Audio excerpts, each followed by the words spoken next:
Happy Monday, October 17th, 2022, 17. So that does remind me, if you think about the Q stuff, the 17, letter of the alphabet. That first post came out, I think it was October 28th, 2017. So you got the 5-year anniversary coming up. A lot of people think big things are going to happen between now and, I don't know, elections. If the elections even happen, you hear a lot of that stuff going around.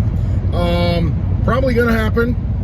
And I don't think we fixed anything on the voting machines. All this was rolled out after 9/11, really after 2000, and then 9/11 hit, and everything changed. Because remember the 2000 election? You had George Bush running against Al Gore, who was then vice president, and Al Gore was projected to win Florida, and then George Bush, and then back and forth. Then it goes to the Supreme Court, and basically they threw their hands up in the air and said, Bush wins. And it kind of comes down to the states certifying it. And I think the Secretary of State at the time, a lady, certified the Florida election for Bush, and that threw it to him. So there was a big controversy about dangling chads.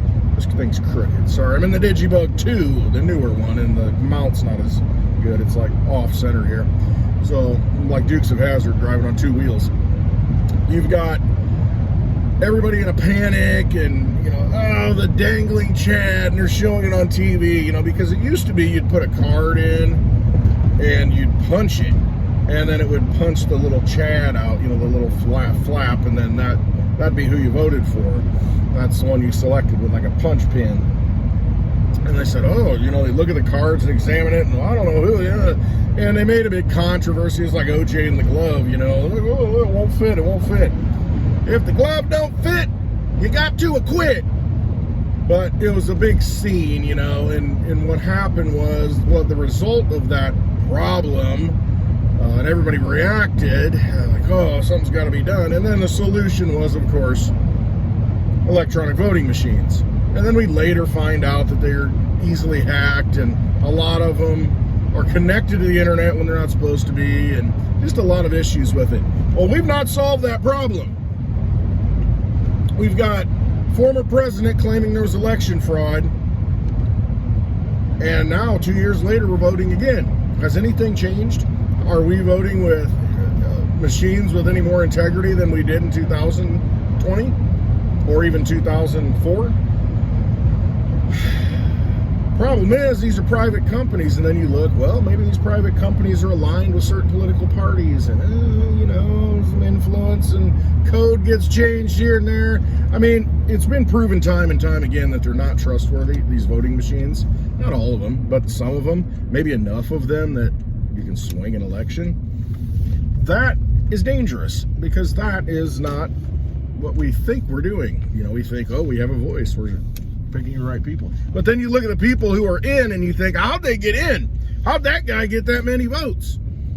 How'd that girl, that gal, that lady get that many votes? There's no way.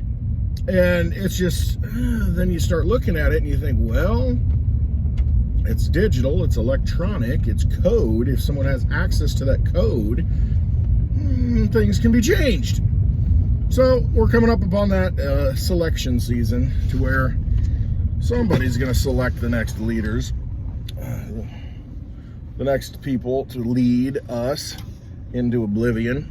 I want you to roll the window down further. Oh, that's funny. Is that what I think it is? No. That was another political ad that comes all the time. Oh, come on, this window. Don't go out on me now. Oh, this thing is crooked. Let me fix it. See if that fixes it. That's a little bit better. Get rid of this notification. Should have put it on mute. Didn't do that. If you're making videos, make sure you put it on silent mode or mute mode, whatever it is. Focus now on iPhone. It's focus. It used to be do not disturb. Now it's got like focus. And we're gonna get running off the road here. Mailman. All right. So back to what I was talking about. Here we are. It's October 17th. We've got an election coming up. A lot of people think there might not be an election. So what's going to happen? Don't know.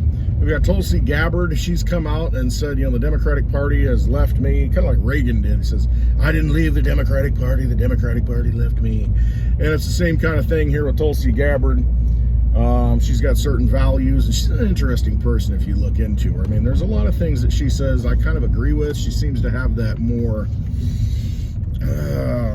aura about her as far as, I don't know how to put it, otherworldly, almost spiritual type person. And you look at her background, and there is some of that in there. She was in the military. She did I think her last position was in not psychological warfare, but kind of like psyops. I don't know. So she's hard to pin down.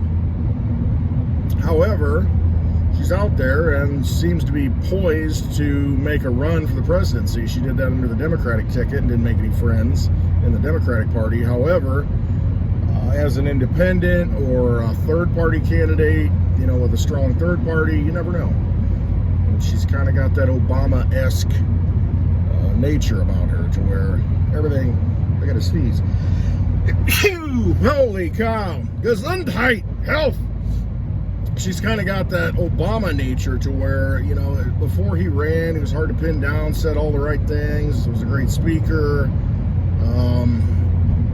didn't make a lot of enemies, and I don't know, I just get the same vibe from her. And then once Obama was in, of course, all the rhetoric went away.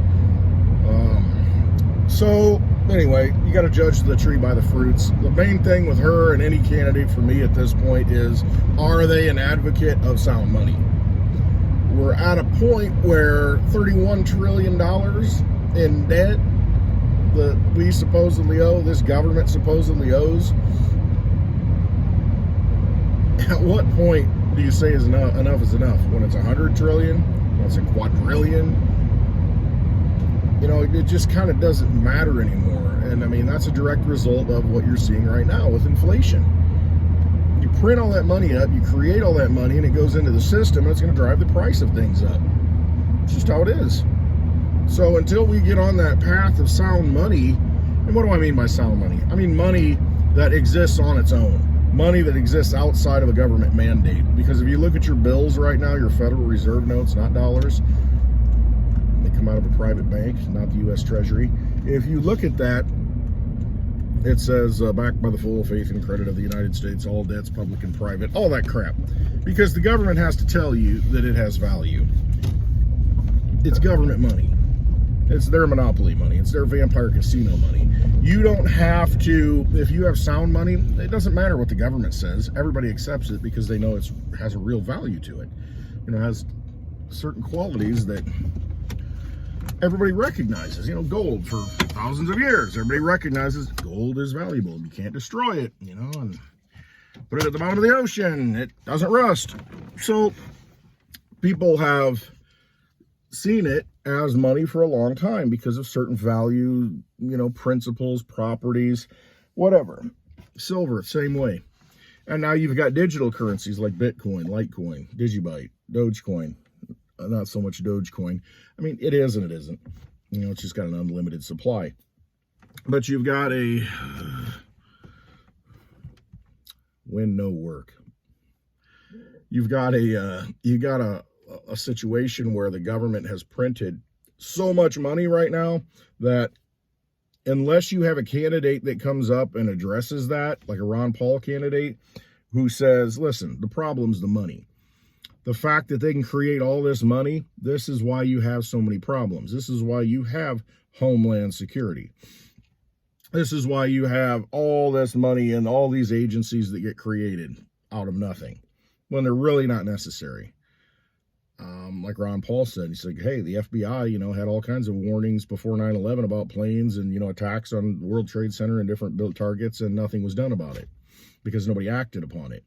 So heaping more layers of government on top of existing government that you don't listen to when there's good intelligence doesn't do any good. It just causes more problems, and it's more of an issue. You just have more government, and that's more confusion. Ultimately, you need good people that are going to make good decisions. That was his point, and it's true.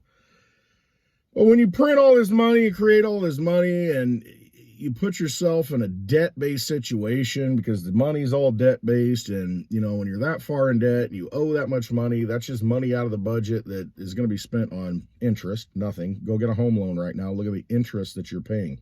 Much more interest per month than you did at the beginning of this year. Could have at the beginning of this year. Where does that go? Somebody benefits from that. It's not you.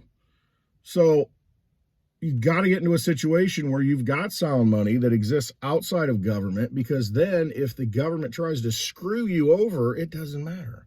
You've got money that you can use in spite of that government money.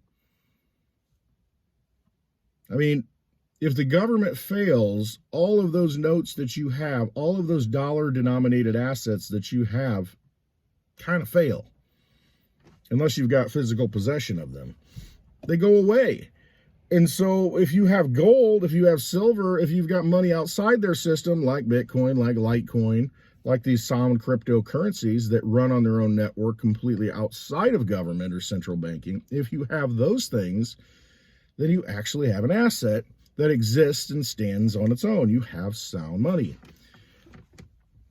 But as long as you continue to participate in this Ponzi scheme that's called the U.S. dollar, the Federal Reserve note, I mean, you really don't have control of your money. They can issue it, just like right now, you're feeling the pain of rising interest rates. Well, we created all this money, and now we need to kind of pull back on it because there's just too much money in circulation. It's causing the price of things to go up. I mean, yes and no. You've got supply chain issues that contribute to that, which have been engineered. But the fact is, they can control what happens to you. And that's exactly what's happening. Go try and buy a house right now and see what it's going to cost you. It's going to cost you a lot more than it used to, just because they decided to make it cost more. Raise the rates. Go get a car. Go get any kind of loan.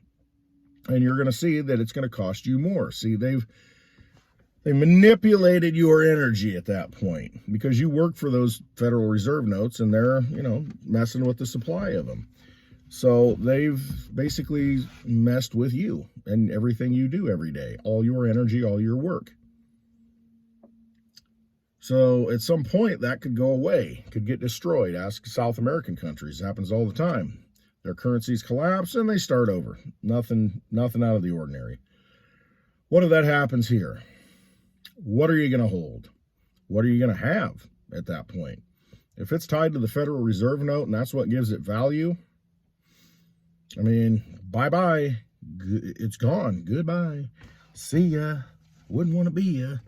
And that's what happens. So it's best to right now be proactive and look at those sound assets that you can hold in your possession. Things that exist outside of government. Gasoline exists outside of government. You can always use it.